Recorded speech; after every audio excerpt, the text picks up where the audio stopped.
Hello and welcome to Gameweek 16 Championship Manager FPL. We're doing it live today, so we're not pre-recording the stream or the podcast and putting it up later. We're doing it live, so expect some mistakes, I'm sure. Not that we ever make mistakes. And as always, I'm of course joined by Luke. How are you doing this morning? Very tired, Andy. You predicted correctly. I was up far too late running Sims on this game. What has my life become? Yeah, so anyone that didn't see on Twitter, I got a message at 2:14 a.m. this morning saying, "Are we good for 11?" I was like, "Oh," I replied when a normal person woke up at like what 8 or 9 or something like that, and said, "Yeah, that's fine." Gets to 11 o'clock. Luke's nowhere to be seen. Thought definitely out running Sims all night, and that's exactly what you were doing. It was pretty warm last night as well, so it was tough to get to sleep. But yeah, 2:14 a.m. Like I said in the last one, that's just dedication to the cause. Having all those. Getting all those Sims That's done, it. which means you're going to have loads of great info today. But we'll start before we get into kind of next week. 'Cause there's lots of questions because it's double game week again next week. Lots of questions around Liverpool and stuff. How did you go on in game week 15? Double game week free hit. Yeah, I literally just looked at my score for the first time. So I got 70, which is not great by any means, but I think I'm not sure what the average is actually. Do you know what the average was? I think it That's was around 50. yeah. I can't remember exactly. I can quickly look it up now. I got 78, so did slightly better on a free hit, but um, Nice. it was pretty rubbish. Like we're going to talk in this set. We're going to talk about the team of the week. It was very. We said on the last podcast, like it's so unpredictable. Like, I think the only reason I got up to 78 was because I captained Boxic and he scored and got 3 bonus. Nice. Otherwise, just no one I bought in did anything. I don't think. Yeah. Yeah, it was just Pretty poor week. much. It was just yeah, we're going to see the team of the week. The differentials all over, but I think of more of the popular picks. Phillips was the one in those last 10 minutes that rescued quite a few. I think. I mean, I went for Henri captain, so I knew that after the one game, it wasn't going to be a great show for me on the next one. Yeah, it's just so unpredictable, like you said. It was always going to be the way. I think so many of the matchups were just you couldn't tell. I'd run the Sims over the 2 games, and it would swing. And unfortunately, a lot of the games seemed to be ruined a little bit by a red card. I mean, the ones that I thought were almost a dead cert or close to it were Arsenal at home to Spurs. That's why I thought I'd go for Henri captain because I thought at least I'm probably going to get some points off of Henri here. That obviously didn't work out. Got a red card very early on. Spurs ended up winning that. And then the only other ones we thought maybe were close to being a cert were maybe Chelsea at home to Bolton. That didn't work out. Chelsea are really inconsistent. I wasn't overly confident in that, but they obviously didn't win that. So that threw plans out the window. Had a red card in the Leicester game, who I thought were probably good for quite a few goals over the two. They came out really well on my Sims as average amount of goals over the 2 games, and then they just obviously let us down. And then we had Spurs at home to Everton, which was probably the other close to banker of the week. And then Spurs decided to field their B team, so it was a bit of a nightmare. Yeah, it was It rubbish. was Your Henri captain is interesting because I feel like a single game week captain and a double game week is both boring because you're not going for double game week, but also maverick because no one does that. And it just didn't come through for you, so that's unlucky. But yeah, I feel like I don't know, single game week captain. It's a weird one, but yeah. I guess if you're going to bet on Henri, there's worse players you could go for. It's just one of those weeks, I guess. Yeah, well, I mean, in the double game week for Charlton, I went for Boa Morte, and he got a hat trick. So that was in my mind. I thought I'm going to go for the best matchup of the week rather than the double, because I can't predict who's going to score over this double. And to be honest, Henri matched the most popular one, Hasselbank, even though he had 2 games because Henri got bonus. So I feel like it wasn't that bad a call overall. It's just Phillips obviously scoring the 2 goals at the end was sort of the killer. If that didn't happen, I think it would have been okay, really. I mean, Boxic was obviously another decent one, like you said. But apart from that, there was a bit of a struggle up front unless you went for a differential. Yeah, I think a few people would have had boxes. I don't expect many captaining though. Let's have a quick look. I'll bring the team of the week up now. I mean, are any of these players that you would have thought of before? I mean, Festa 13 points. I feel like he was quite a popular pick. I had him in my team. Anyone else that kind of stood out that you thought could do well, or are they kind of just what the hell's happened here? Yeah, it's easy to say in hindsight, isn't it? But genuinely, I think on the stream on Sunday, I said about Joe Cole, another single game matchup. I said that him at home to Fulham would be a good game. I did have him in my team at various points, but again, I decided. I mean, I swapped him to Izzet because Izzet had 2 games and on penalties, and I thought, logically, 2 games penalties, I've got a chance here of matching Joe Cole. West Ham could easily not win it. So he's probably one of the only ones I considered there. Teal was also actually in my team up until they leaked it, where he wasn't starting the first game. So I don't think I took him out because you just can't go for him, right? If you know he's definitely not going to play one of them, you don't know he's going to play the That second. hurts though. Yeah, there's a couple of us that did that actually. I noticed Teal was a good pick because the week before that I actually picked him in my scout picks versus Rob picked the scout. So I really liked him, and he obviously didn't do anything in that typically. But apart from that, yeah, you're right. I think only Festa really stands out. I mean, the keepers was Keller could have worked out because against Arsenal you'd expect him to have a lot of shots against him, and then he had a reasonable chance for a clean sheet in the second one. So I can see that one. A lot of the other guys I think were hard to call. I mean, Janssen was a name that I wanted to consider, but at the end of the day, their first game was an away game, and you know that they pick one of three forwards, so you don't know that he's going to get picked for that game. So incredibly tough. And Landes, obviously, probably the standout pick for me. I think the sacking of the manager had a big part to play in how Sunderland performed over these two games, I think. And yeah, he's obviously the standout Maverick pick, I think. Yeah, Scored like 3 goals, did he? Over 3? Incredible. Yeah, he was really good. His name kept popping up. So you mentioned there kind of Sunderland sat their manager. You wanted to talk about their tactics. Was that part of it? The Sunderland versus Chelsea tactics, yeah? Yeah, I think so. Because in the second game, I don't know if it's come up on the screen there, but they've obviously set up differently. We expected that the assistant manager would take over these teams, and the assistant manager for both Villa and Sunderland were 4-4-2 managers. So that's what we thought would happen. However, in hindsight, after checking, I noticed that when a manager leaves, it seems to be a random formation that the team would throw out for the couple of intimate games or the one intimate game beforehand. So that was thrown out the window, and obviously they went with a tactical masterclass in what you can hopefully see on the screen here. At the end of the day, Chelsea play with wing backs, and Sunderland's formation, to me, it looks like the two forwards, when they've obviously got the ball, were dedicated to go out to that space. Now, it wasn't great for Phillips on paper because he spent most of the time on the wing.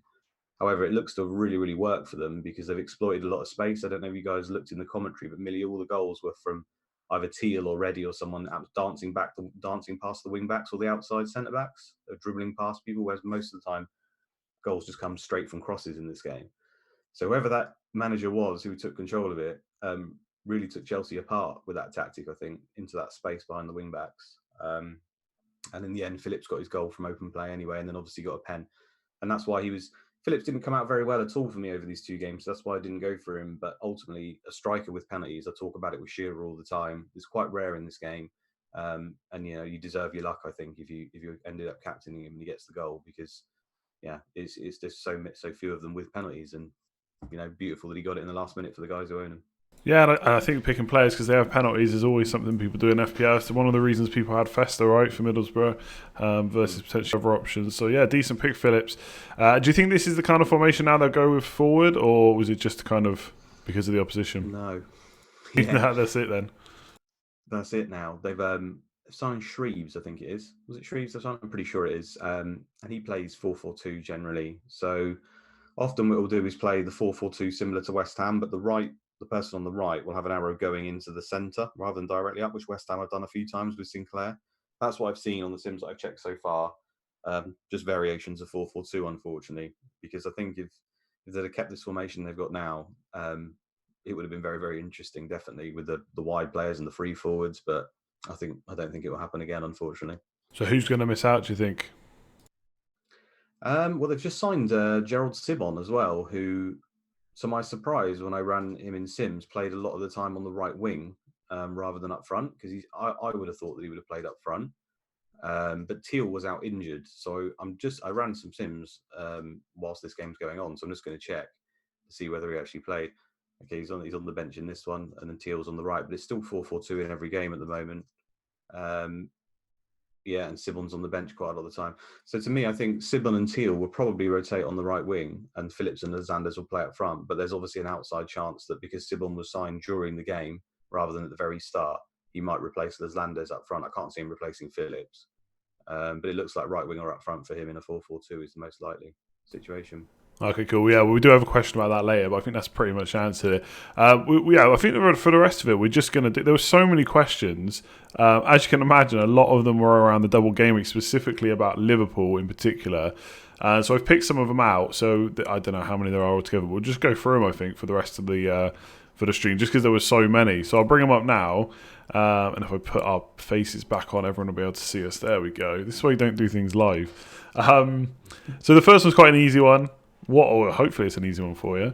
Who are you expecting on penalty duty for Liverpool and Fulham in the double gaming? Again, like we just talked about, people targeting penalty takers. Looks like people are as well again in this one.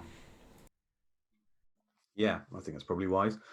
For Liverpool, I mean, penalties are not easy in this game, unfortunately. There's only a few teams that have got it set. After that, it seems to default to a number of different random people, but usually it's to a fullback, sorry, or a defender, strangely. But for Liverpool, generally Fowler is their penalty taker if he's on the pitch. So I would expect it will be him for Liverpool. It actually goes to Hippier usually next after that. He's the second most common penalty taker. And we know already that Hippier's not playing the first game. So there's a very good, I mean, it's almost certain, I would say. That's a brave, cool thing. Yeah, very brave. Fowler will take them in the first game at least if he's on the pitch, which you'd expect he would be. And then in game week 2, it will probably be Fowler again, but it could be Hippier if he gets recalled. I've not really seen any occurrences of many other people take them. The other option is Murphy, who's already taken a few this season for us, I think. However, I don't think Fowler was on the pitch when that happened. So one of those three is likely. Murphy's not even guaranteed game time. So Fowler's probably the standout one, I would say. As for Fulham actually random quite a lot most seasons. The most common one is Boa Morte. He usually gets penalties. However, Stolzers does sometimes take them even when Boa Morte is there. So there's a chance Stolzers might claim them. I don't think we've had a penalty for Fulham yet. So we can't confidently say who's got them. But those are definitely the two standout. After those two, if it somehow misses them, sometimes it goes to Goma. I have had it go to Goma before. That's your man. That's my man, yeah. I've had it go to Goma before. So I think he's right down the bottom of the list, but there's a chance he could get them. But my money would be on Boa Morte as the most common taker. Yeah, I think actually, maybe I'm wrong, but from what I see, I think Boa Morte is maybe being overlooked. But I'll get your opinion on that in a few questions' time, because there is some Fulham stuff, although not that much.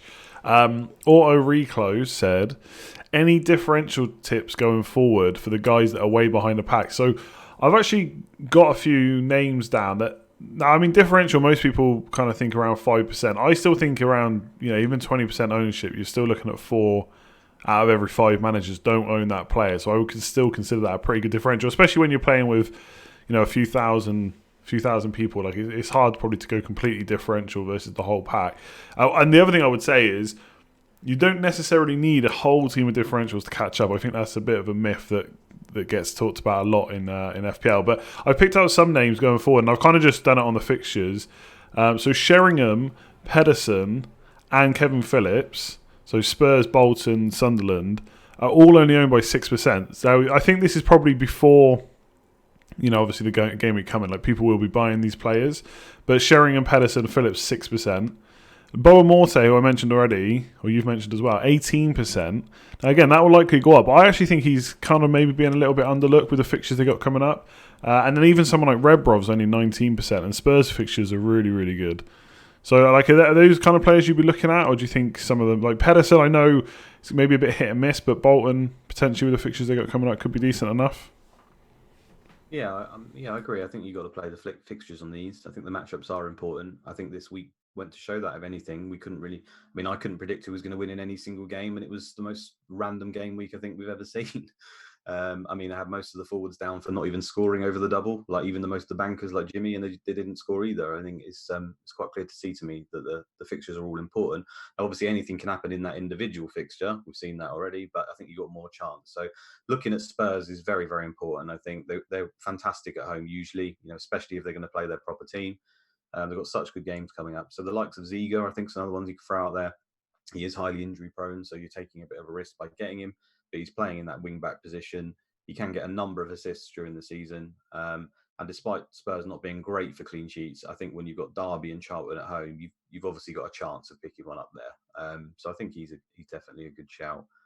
I think there's also like Manchester United. There are people like Roy. I know Roy Keane got sent off, so I'm not sure how many of the games he'll miss. But they've got some good games coming up, including a double. I don't know whether he'll just about miss out one or whatnot. I haven't really looked, but I think looking at some of the lesser-owned Man United assets is key because they're just so good.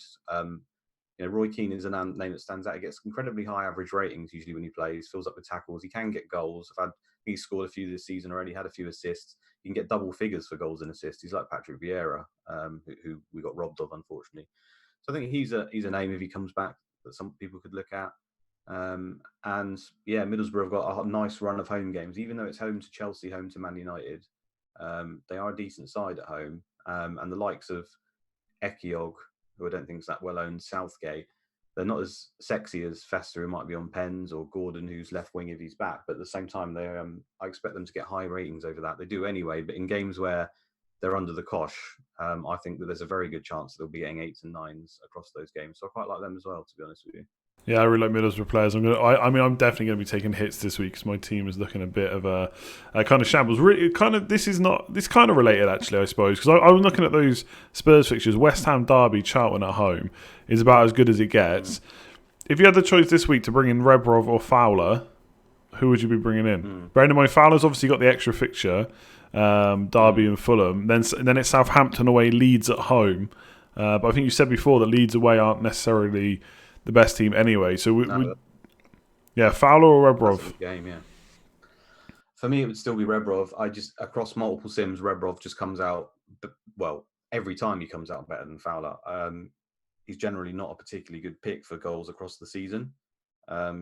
So I don't really like Fowler. However, I can't argue with the fact the games are so great. He's on penalties. There's a very good chance he picks something up over this run. Very high chance, and he's a good pick for this run.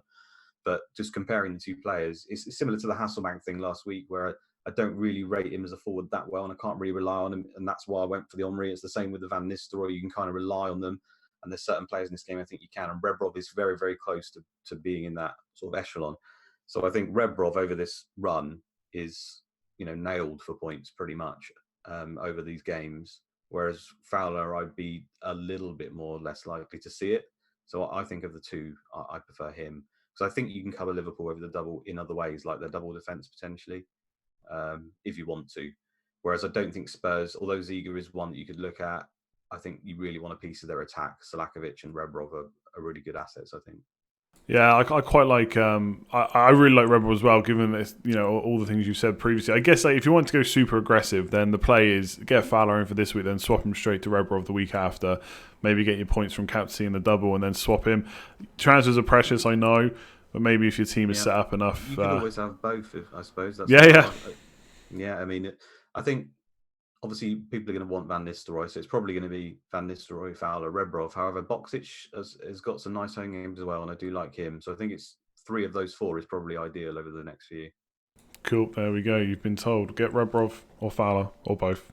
3 options. Go for one of them. Or Boksic. Or Van Nistelrooy. Exactly. Yeah. It's as easy as that. Just pick one of the players that's going to score the most. And Fulham. There's Marley as well. We've not talked about him. Well, that's coming up. Fulham is coming up. All right, so next one. Benny Blanco. Kind of asked 2 questions. One's more about this game and one's about leaks. So with Hippier is out of the first double game week, which you mentioned, or the first game of the double game week, which you already mentioned. Should we definitely move him on, or do you think there's still a case to keep him? And if we do get rid of him, is Honsho the obvious move to make? Yeah, I mean, this is going to depend if you're on wild cards and stuff like that. I'd be tempted to not pick him if I was on a wild card now, which I think people who've saved them, this is probably a very good week to pick it. I think a lot of people who've saved the wild card are doing it. I mean, if he's only playing 1 now, it is a home game versus Fulham, and he is a long-term decent pick, so I might be still tempted to pick him. However, others, I could see why they wouldn't. So yeah, Honcho is the obvious pick to me. The sad thing is he's often less nailed than Hippier is, and obviously we don't know the team for the second game, so there's always the chance that Hippier plays the second one and Honcho doesn't, just because we know that Hippier doesn't play this first one. I mean, it doesn't mean he even plays the second one, right? You don't know for sure. But for me, I think Honcho is the go-to pick in the defence. Hegem is really, really good for offensive stats. He's fantastic for assists. He's got all the key attributes. I did a video on assisting fullbacks a while back, and Hegem featured in there. He's basically got pace and acceleration to burn. I think it's close to 20, or might be 20 for both by now, because it gets raised during the season from training, and that just makes him lethal to skin past other people. But it's Hegem, and it's Liverpool who rotate, as we know. Will he play both of them? There's a chance, but we can't say for sure. So for me, Huncho is still the standout just on the fact that his bonus is incredible, and I'd still be tempted by Hippier just because I said already there's a small chance he can get pens, and still a reasonable shout for bonus at least. Fulham at home is a tricky one for a clean sheet. You can't really say it will happen because Fulham can score in any single game. They don't mess around. They could get it, but I wouldn't bank on a clean sheet in that one. Is all I'd say. Fair enough. I think, I've not got a Liverpool defender. I wasn't going to go there, but you're kind of making me a little bit tempted. We'll see what we end up doing. Benny did ask another question, which is probably just a quick one to answer. What are your thoughts on the leaks pre-match in both this and FPL in general? Like my opinion is, I wouldn't care if they weren't there. I guess. Like I think it's completely different because in FPL, someone isn't deciding what the leaks are. Just sometimes there'll be a leak, sometimes there won't. Obviously, the guys are choosing what the leaks are in this, which maybe in some ways means maybe they shouldn't do them, I guess, because how do you make it fair for everyone unless they are behind the scenes choosing 10 different leaks and randomizing it. I don't know, but what do you think about the leaks in this and kind of FPL in general? I'd prefer they weren't there just because it forces, everyone's in the same situation. Then it forces you into decisions sometimes. Like I was very tempted to captain Hippier this week, and obviously he wouldn't have played the first one, so that would have ended up a total fail. So in a way, they've saved me, but I think a lot of people were considering that. So I'm not particularly a fan, but at the end of the day, if they're there, I'm always going to use them because I have to use every bit of information that's available. Yeah. So it's kind of like a hypocrite, aren't I? And also because I play Sky Game, where you can change stuff right up to a minute before the deadline. Sometimes leaks can be really, really useful. Sometimes they can be the opposite. A player's going to be benched. You take him out your team, and then he comes on for the last 20 minutes and bangs two. I think we've all been there, and something like that's happened where it's actually negatively affected you, being more in the know. But ultimately, it's these guys' games, and however they want to run it, I'm happy with it. I also do. It creates conversation. It creates topic. It does. People say it takes away decisions, like, I would have captained Hippier, now I won't. But I think it just changes decisions earlier. It doesn't necessarily take them away. It means now I'm not captain Hippier. I have to think of who else I'm captain. I'm just moving the decision to another time. So, whatever. I prefer they weren't there, but they are there. So we'll just have to deal with it. I think it adds to the experience as well. Like, obviously, you're trying to replicate real life. And there's not necessarily every week, but there are often leaks, and I kind of like them, to be honest. It usually helps, I think, more than hinders. Next question we've kind of already covered. Mark Dorney, how is the new signing for Sunderland going to affect how do you say that game? Las Landers. Oh my God, I've caught that. Las Landers, yeah. I hate doing live stuff. You kind of already said it looks like he's probably going to rotate on the right, but there is a chance he could take his minutes. Yeah. Simple as that, right? It's one of those when you put him in the beginning. When you put them at the very beginning, they're not on a particular level in terms of their rating and everything, their reputation. So it's a little bit less secure as if they signed him naturally. So at the moment, I would say he rotates on the right wing. However, as he's a brand new signing, and I actually checked his favourite staff. I looked at his favourite staff. Everyone's got a favourite staff member, and Sibon's favourite staff member is the manager, Shreves. It's his favourite person. Nice combo. It would be better if it was the other way around and Shreves' favourite person was Sibon, because then it would be more likely he played, I guess, rather than the other way. But so it looks like rotation right wing, but as a new forward, he could end up replacing those Landers despite his form, I guess. I can't see Phillips dropping out. You never know, but I don't think so. Yeah, I mean, I'm not going to try and pronounce his name again because I'm still not sure I've got it. But, I mean, maybe worth a punt. Charlton, Leeds, Blackburn all at home. I guess it's not the end of the world if he does get rotated in one or two, but you could just take the risk. All right, cool. That's that covered. Let me go on to the second lot of questions. So I keep hiding our faces. Again, lots of Liverpool ones. So Alex Ball asks, can you discuss Liverpool defensive assets? You kind of, for a 1 week punt. So you kind of already answered that, right? You'd be Huncho. I think Huncho would be the number one. I think number two would be Hegem. And then, I'd still consider Hippier. I don't think there's anyone else you can consider. Job done. Easy. Nice quick answer. Paul Ferreira at Coleman, great name. What to do about Liverpool assets for this one is the big... Liverpool assets is the big one this week, the big topic of conversation. They were going to make 2 transfers this week, but basically he's saying Liverpool aren't very good. should we still be focusing on them for this week? I mean, to me, I know like you. I'm not going to talk about form because I know you hate it, but like I just think these fixtures look so good that for a single week, yes, they can be good. Whether or not I'd want to hold them long term, I don't know. But surely for this week, are they worth targeting midfielders? Any midfielders worth going for? Yeah, I think it's a valid point. Liverpool have been pretty bad, and yeah, you can run loads of sims, and Liverpool will often finish top four, but quite often they'll have a nightmare sim. Sometimes a team will have a nightmare, and they won't be anywhere near it. It looks like Liverpool are in one of those at the moment. Um, Obviously, they've had problems with injuries. The results haven't been going their way, but I think I've said it before, where Liverpool's strength wasn't really ever smashing teams. They generally just win sort of 2-1, 2-0 most games. And the goals are extremely spread out throughout their team. Even when you have Owen, Fowler, everyone fit. I mean, I've had a season where Owen's got 6 goals. I played the whole season when I've made him fit. That's just ridiculous. The goals just so spread out. So I think for differentials, Heskey's coming back soon. I think he could be a shout because the amount of forwards they've got out at the moment suggests that Heskey will probably get both. Again, I'm not going to say no for any Liverpool asset. But at his price, and I actually think he's a better goal scorer than Fowler in this game. He usually scores more goals for me anyway. So I do kind of like him. I think he's an outside shout. And for midfields, there's not, apart from Biscan, who's 5 million, I don't even think he could play both, but I'm not sure.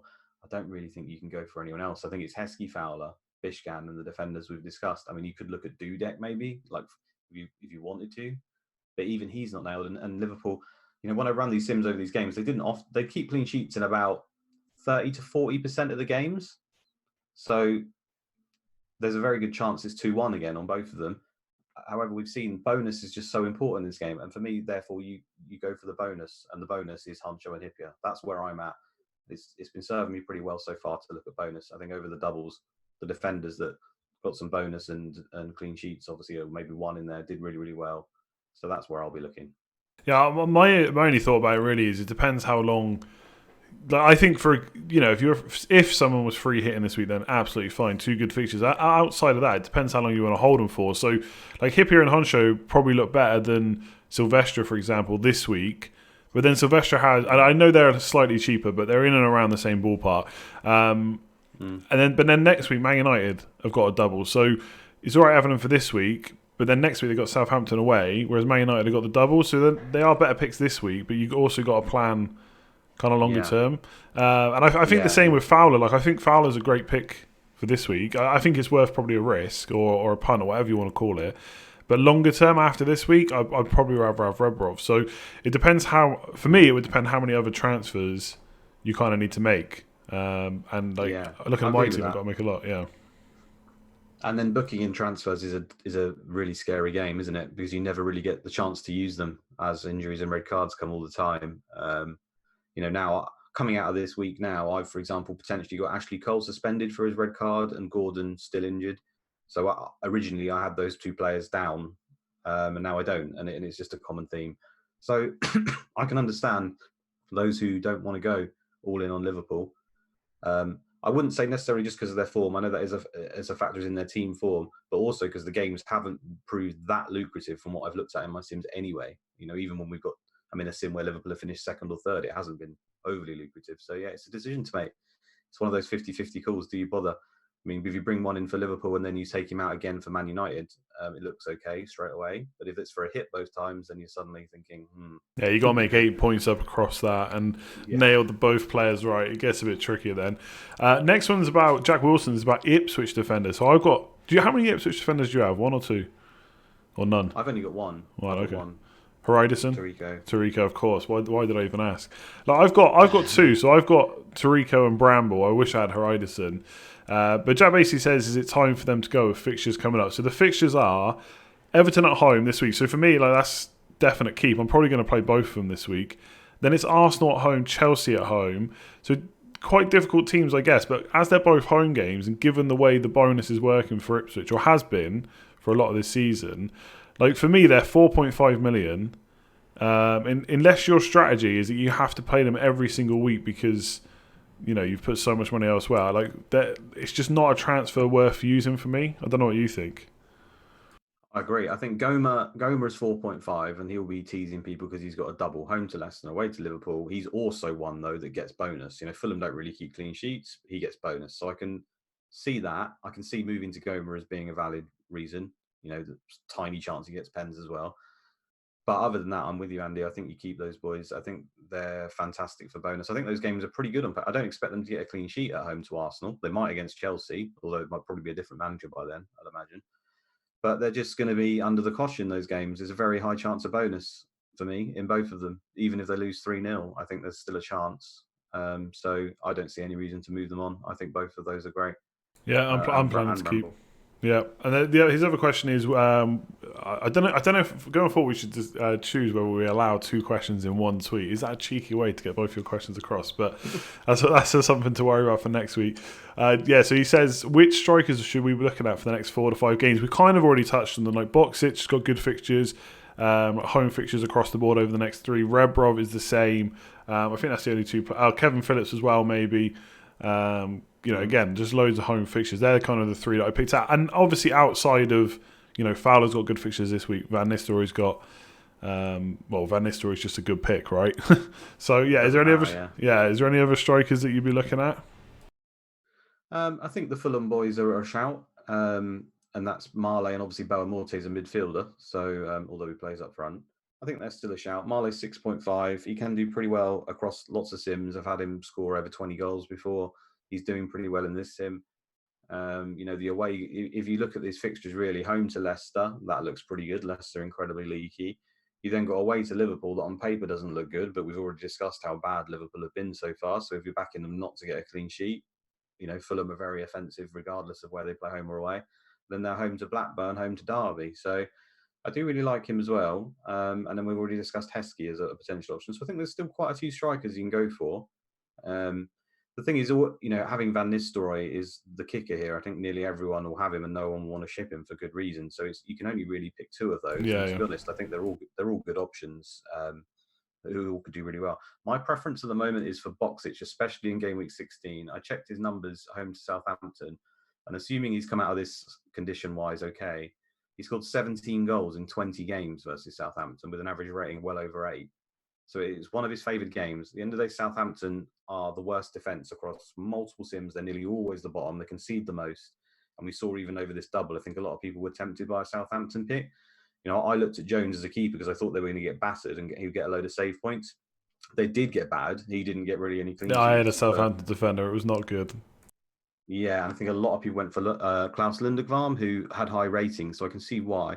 But at the same time, I didn't go there myself because I just thought they're going to ship loads of goals here. I was hoping for those save points for Jones. He was top for saves going into this week as well, but I think he only got 1 save point, so that didn't work out. And Southampton got battered. So I can't see it being much different, to be honest. I think they're going to get battered in 16 as well. Cool, yeah. Jack, he actually says he has Boxic, Van Nistelrooy already plus Sturridge, so maybe try and find some money to upgrade Sturridge if you want to move him on. Loads of choice. Yeah. This next question is interesting. Right? I think this is kind of maybe not nail on head, but I think this is a very good point. So FPL chances down. Everyone's talking about Liverpool for double game week 16, but he's more interested in Fulham.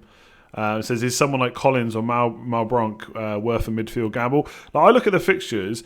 There's 2 reasons why I think I prefer Fulham. You can tell me if I'm wrong. One, their fixtures are better after the double. So the double fixtures aren't better, but after the double, they're pretty good. And they're cheaper. So they're much easier holds afterwards than like someone like Fowler. Hippier and Honcho, like I said, are a bit cheaper than like Man United defenders, but they're not dirt cheap.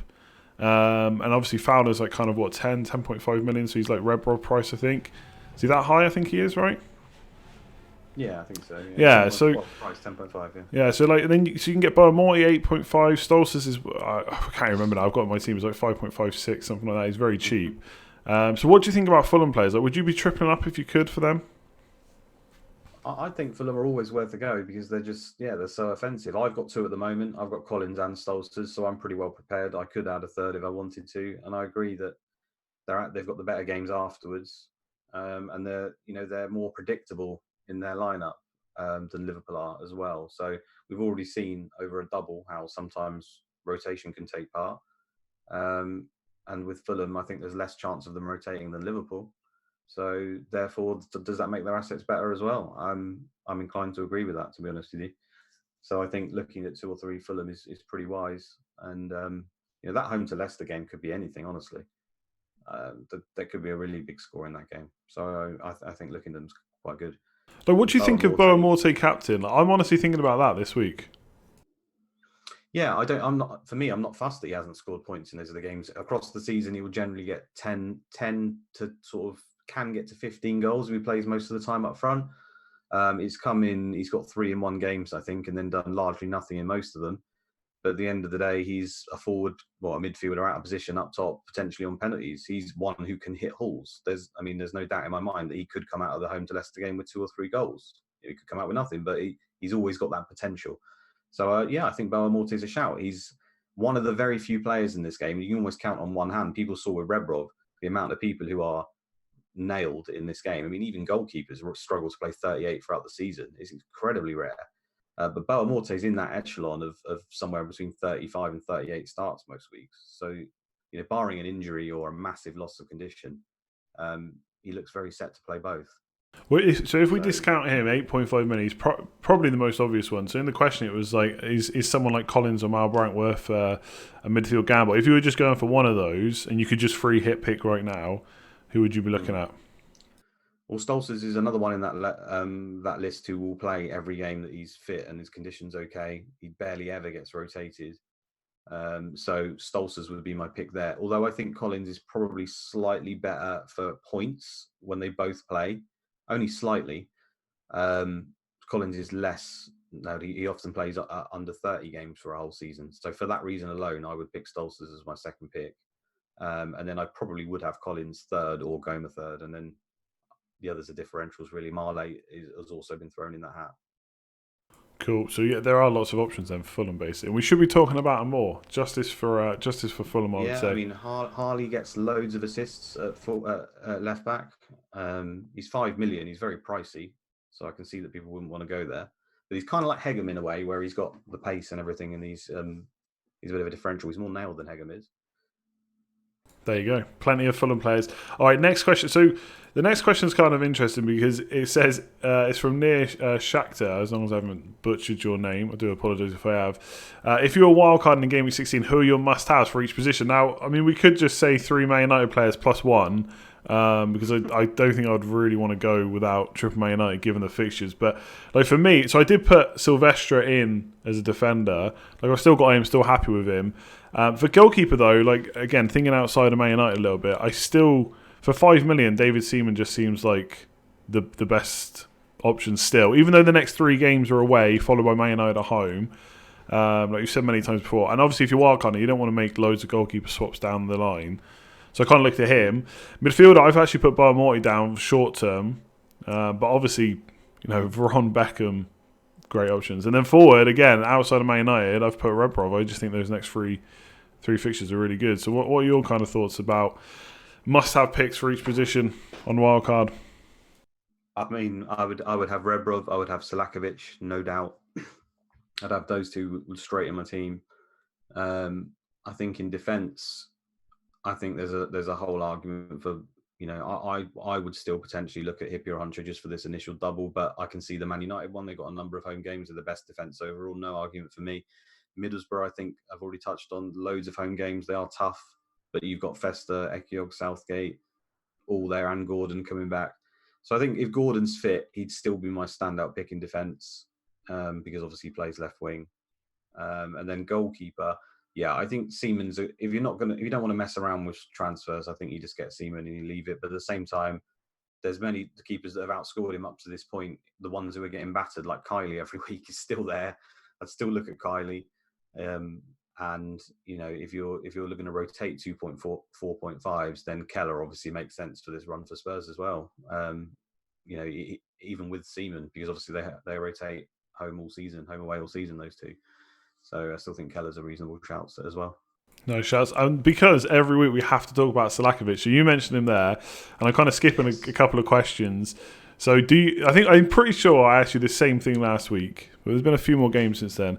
Do you think Davis stays on the team for Spurs now, meaning Selakovic will continue to be unleashed?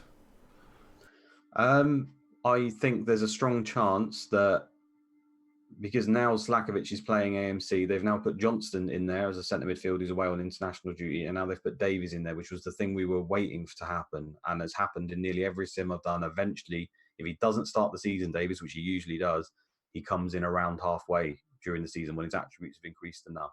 And it looks like we've hit that point now where Davies and Johnson, they've got two centre midfielders. They've also got Sherwood, who's injured, coming back, who's another centre midfielder to go alongside Poirier. So I think they've got enough options at centre midfield now that Selakovic will likely play most games at AMC. But it's still that thing of Spurs can switch it around in any game.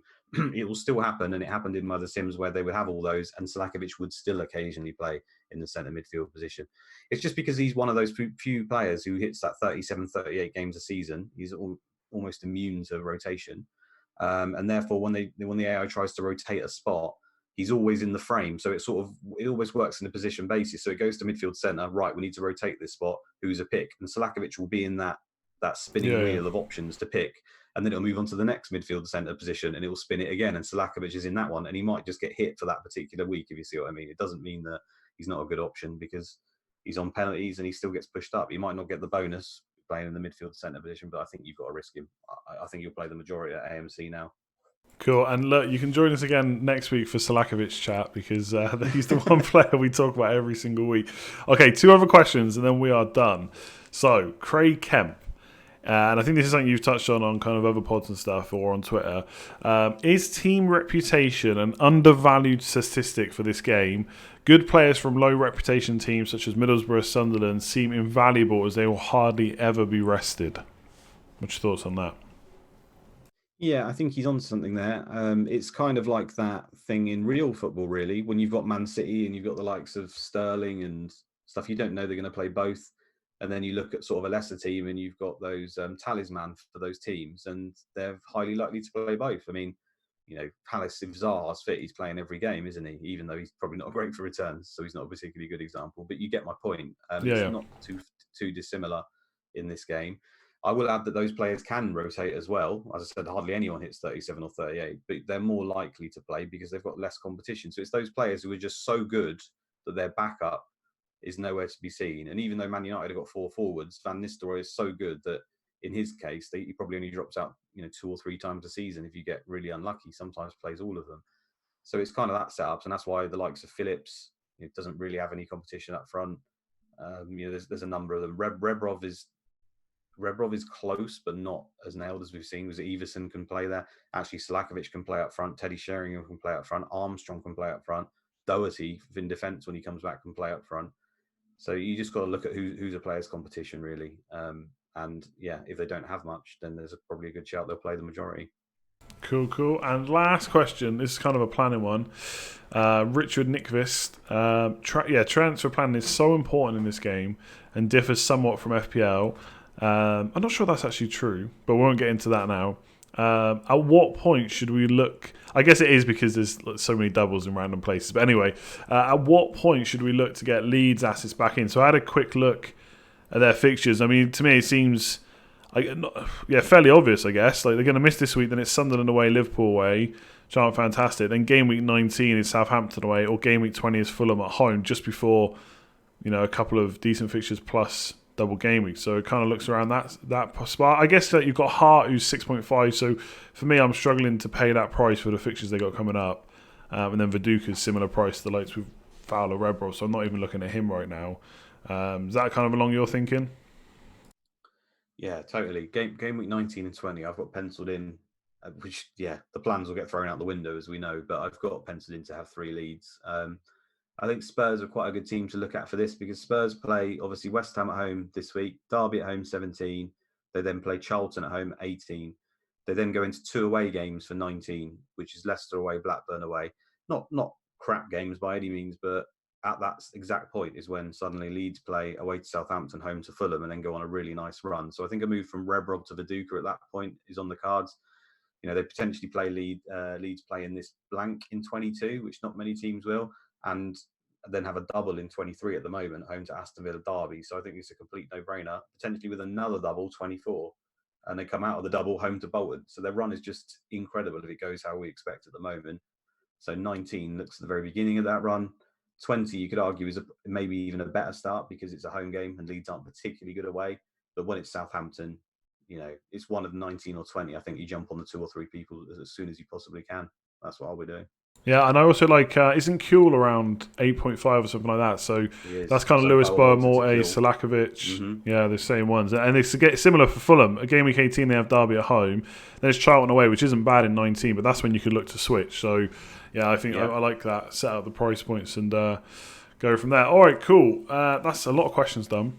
So we should be back this time. Well, maybe Thursday next week. We'll decide. We did it today because there was a double game week yesterday, so it made sense to wait and see what the fallout was. But yeah, thanks for watching. Thanks for joining, Luke, as always.